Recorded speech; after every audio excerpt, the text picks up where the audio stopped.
Hi friends, good afternoon. ఈరోజు మాది lunch ఏంటో తెలుసా? దొండకాయ ఫ్రై, చపాతీ అండి. పుల్క దొండకాయ ఫ్రై అయితే నేను కుక్కర్లోనే చేసేసిన అండి. కడాయి ముంగట నిలబడి ఫ్రై చేసుడు అని అనేసి అన్నీ వేసి మూత పెట్టేసిన. ఈ లింక్ కావాలంటే ఉంది చూడండి, చాలా బాగా అవుతుంది. ఇదండి దొండకాయ ఫ్రై. అక్కడ ఉండి దగ్గర ఉండి ఫ్రై చేసే కన్నా మనం కుక్కర్లో వేసి పక్కకు రొట్టెలు చేసేసుకుంటే అయిపోతుంది. ఇదండి ఎంత బాగా చూడండి.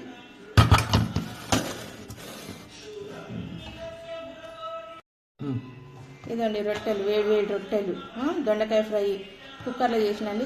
చూడండి, మనం కడాయి ముంగట నిలబడి చేసాకంటే కుక్కర్లో వేసి చేసుకున్నది 5 నిమిషాలు, 2-3 విజిల్ అయితే అయిపోతుంది.